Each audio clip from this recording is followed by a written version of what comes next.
is the belief in the inherent value of women and men.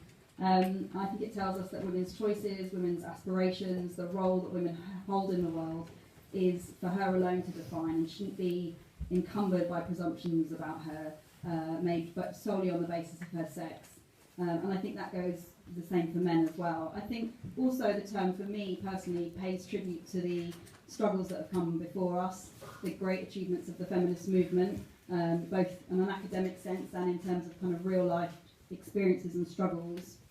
But I think for me personally, feminism is about critiquing the cult we have in society that really both simplifies the differences, the inherent differences, whatever they really are between women and men, simplifies them, but also overplays them and kind of amplifies them.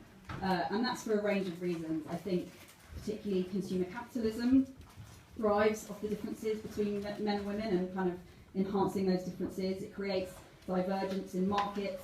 It exploits our fundamental desires as men and women to be attractive and to be likeable, to be successful, to be part of a group.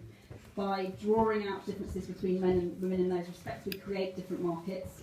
I think also consumer capitalism thrives off the divergence of women and men in terms of the kind of breadwinner model, the idea of a family that unpaid labour is done by women.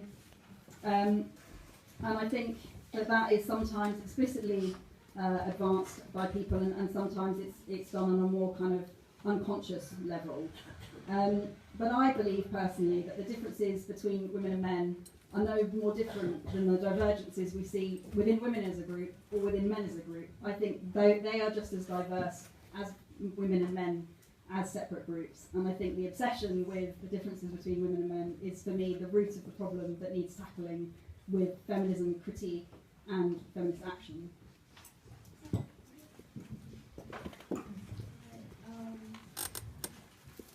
I see feminism as a movement that's inherently radical and inherently political, and that inherently seeks to dismantle oppressive notions in society around us, and with a specific focus on the oppression of women, whether that's cis women or trans women. So I think it's inherent to feminism to dismantle the gender binary, and it's also inherent to feminism to not tackle capitalism, and it's also inherent to feminism to be concerned about race, to be concerned about migration, to be concerned about disability. So I see feminism as an all-encompassing political revolutionary theory. Yeah. Yeah, I mean, I think there's both the sort of qualitative and a quantitative point about this for me, one of which would be, feminism is not special interest pleading. We're talking about 51% of the global population. There's a sort of qualitative point about the way in which it's a way of seeing the world that links up with other ways of seeing the world. So I wouldn't want, whatever I define feminism as, to be dissociated from a critique of racism, homophobia, transphobia, and all those other things, if you see what I mean. It's not special interest pleading in that kind of isolatable way, or at least it shouldn't be. I think it took me a long time, in a way, to not see it as special interest pleading, or at least to get in touch with a lot of the feminist writing that was actually good. And I think one of the issues might be something to do with the way in which we are forced in a liberal way to repose the question of feminism constantly. With the greatest respect, Katja, I think the way that we're forced to say, is there a reignition or a resurrection of feminism? It's no, this has been going for a very long time, and it's part of a historical continuum that is constantly being actively, politically and theoretically kind of modified and moving. You know what I mean? I think the sort of liberal guardian shit about is there a resurrection of feminism or whatever, or can you be a feminist and wear X or whatever, there is something very, very politically damaging and limiting about reposing the question in that way, as if we're starting from scratch again, we were literally not, if you know what I mean. The more interesting both theoretical and political point would be to say, no, we are already involved in these things, and there are people who are already doing this, and they may not be you. It may, for example, someone like me, like, why did it take so long for me to, like, you know, like, get rid of my suspicions about feminism, I mean, at the same time as I think we have to be completely wary of, like, the sort of instrumentalisation of feminism. So, the way in which feminism is sometimes used by the right, for example, to, like, talk about how we invade other countries and, like, to liberate women, like, so we have to be both kind of completely committed and completely suspicious at the same time. I see feminism as a fight and a struggle for women's collective equality in the political sense, in the economic sense, in the cultural sense.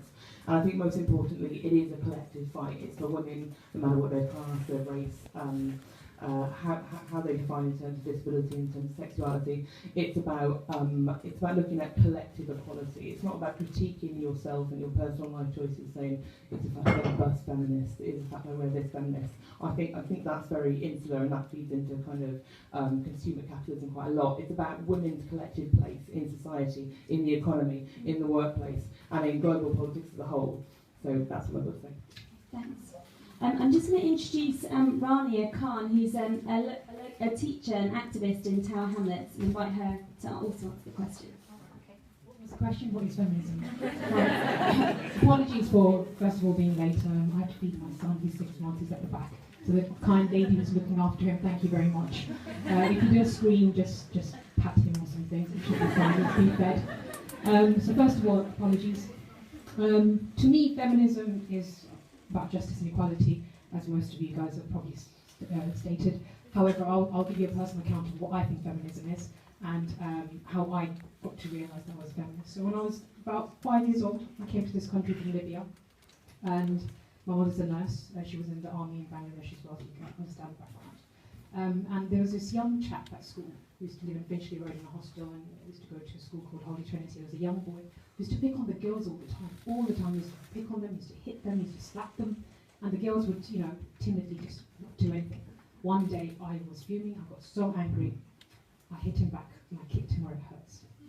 And he punched me. Not that I'm, condoning violence, but he punched me back and I started crying. So from a very young age, as 5 years, I started to realise that I was a feminist. But before I even realised I was a feminist, my mother, on the other hand, she was a nurse. All the time, our house is like a girls' hostel. She'd find people in McDonald's or somewhere, a woman who doesn't have somewhere to live, or she's being sexually harassed by someone who she lives with. She'd be like, yeah, come to my house and stay with us, and just cook for me, and you can stay for free, sort of thing. So all of her life, she's been helping women who have had problems, and we've had, lots of people in that sense. And as a school teacher, I can continuously see how sexism affects women or young girls. I have a 14-year-old girl in my class who said she was saving to get a boob job. I have even younger students, if you ask them what they want to be, some of their answers have been, I want to be slim. So I see on a regular basis how young people are affected by objectification of women and girls and so forth. And as an ex-counsellor, a former counsellor, I've worked alongside Object and for Society to stop to change the legislation on lap dancing, to make them into sex encounter venues, and we've done lots of good things along with those two organisations. I think feminism shouldn't be a separate entity. It should be part of a wider struggle against injustice, just as racism, feminism, or any other type of schisms and isms we should fight alongside. And that's what I think it is. And for me, it's about empowerment, it's about sisterhood. Like today, I told Katia that I have a young son and my husband's working late. What do? I don't have a babysitter, and I don't want to pay up for a babysitter. She said, bring him along. It's a feminist meeting. Bring him along. I'm sure he'll be fine. And he is fine, hopefully. And that's what it is. It's about empowerment, giving each other confidence. You don't have to be in a position of power to help each other.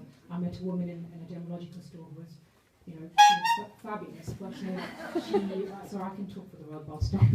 Well, you can empower people in different ways and different forms. So feminism is about, there's lots of political correctness in terms of neoliberal, there's different fractions of feminism, but for me, I'll keep it simple. It's about fighting injustice. Thank you.